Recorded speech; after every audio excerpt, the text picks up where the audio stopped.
नमस्कार प्रिय दर्शकों, आज के इस कार्यक्रम में हम चर्चा करने जा रहे हैं कर्क राशि वाले जातकों के लिए फरवरी का महीना क्या लेकर आ रहा है। विशेष फरवरी में आपका स्वास्थ्य कैसा रहेगा, करियर और फाइनेंस का दृष्टिकोण क्या संकेत दे रहा है, आपका भाग्य, शिक्षा, यात्रा, दाम्पत्य जीवन और प्रेम संबंधों की गतिविधि आने वाले महीने के अंदर किस प्रकार आपके सामने प्रदर्शित होगी, यही डीप कैलकुलेशन लेकर आज आपके सामने उपस्थित हुआ। सर्वप्रथम हम चर्चा करते हैं फरवरी में कर्क राशि वाले जातकों का स्वास्थ्य कैसा रहने वाला है।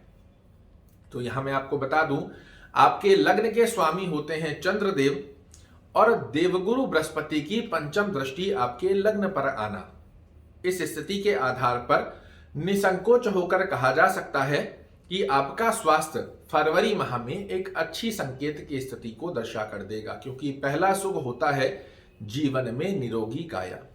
यहां फरवरी माह स्वास्थ्य दृष्टिकोण की स्थिति से आपके लिए बड़ा अच्छा बना हुआ है। बात करें यदि करियर दृष्टिकोण की स्थिति क्या संकेत दे रही है, तो आपके कर्म भाव के स्वामी होते हैं मंगल महाराज, जो कि आपके आय भाव में बने हुए हैं। यहां आपको करियर रिलेटेड कोई इशू नहीं क्रिएट होंगे। उसका सबसे प्रमुख कारण है कि यहां कर्मेश जाकर आय में बैठे हैं। मंगल महाराज सेनापति हैं, कर्म की मेहनत तो करवाएंगे किंतु इसके रिजल्ट भी आपके लिए निश्चित रूप से निकाल कर देने वाले हैं। बात करें यदि फाइनेंस दृष्टिकोण की स्थिति क्या संकेत दे रही है, तो आपके धन के स्वामी होते हैं सूर्य, जो कि 15 फरवरी तक आपके सप्तम भाव में बने रहेंगे। ऐसे में मैं आपको कहना चाहूंगा 15 फरवरी धन से रिलेटेड कोई भी बड़ा डिसीजन आपको लेना है, किसी प्रकार का बड़ा लेन देन करना है, 15 फरवरी से पहले आपको करना चाहिए। उसके पश्चात कार्यों में डिले देखने को मिल सकता है।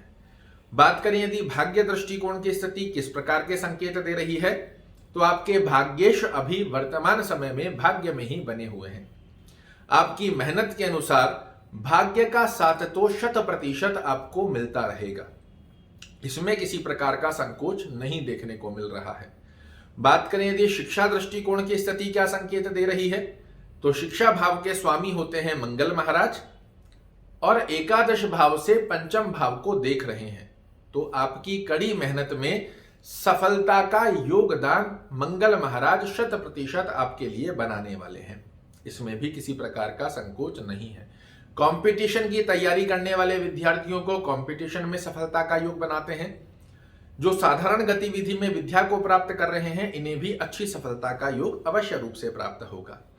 बात करें यदि यात्रा दृष्टिकोण की स्थिति क्या संकेत दे रही है, तो फरवरी माह में आपके द्वारा जो यात्रा की जाए, ये 9 फरवरी के बाद में यदि करते हैं, विशेष रूप से व्यापारिक यात्राएं यदि आप कर रहे हैं, तो 9 फरवरी के बाद की गई यात्राएं आपको सफलता का एक श्रेष्ठ कारक योग प्रदान करने वाली है।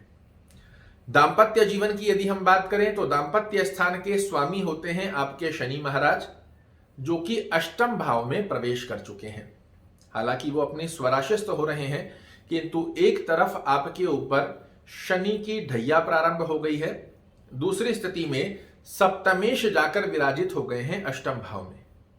यहां आपके दांपत्य जीवन से रिलेटेड छोटी छोटी अंडरस्टैंडिंग रिलेटेड इशू क्रिएट होते हुए दिखाई दे सकते हैं।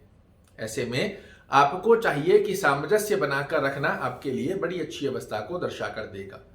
प्रेम संबंधों की गतिविधि पर हम चर्चा करें, तो प्रेम संबंधों की गतिविधि में फरवरी का महीना कर्क राशि वाले जातकों के लिए एक सुखद संकेत लेकर आ रहा है, जहां आपके पार्टनर से आपकी अंडरस्टैंडिंग एक अच्छी बनी रहे। अब यहां आप सभी लोग जानते हैं 17 जनवरी से आपके ऊपर शनि की ढैया प्रारंभ हो गई है। बहुत से लोग आपको डरा भी रहे हैं, शनि की ढैया में ऐसा होगा, वैसा होगा, ये होने वाला है, वो होने वाला है। ये बात तो अपने आप में सत्य है कि जब भी व्यक्ति के जीवन में ढैया और 7.5 आती है, तो उनके कर्मों के भोग भोगने हमें पड़ते ही हैं। किंतु यहां एक अद्भुत योग आपके लिए बन रहा है कि शनि महाराज अष्टम में गए हैं। ये आपको इन 2.5 वर्षों में बहुत ऐसी चीजें दिखाएंगे जिससे आपको 24 कैरेट सोना बनने का अवसर प्राप्त हो। अपने कर्मों को ठीक रखिएगा, किसी के साथ छल कपट बेईमानी धोखाधड़ी मत कीजिएगा।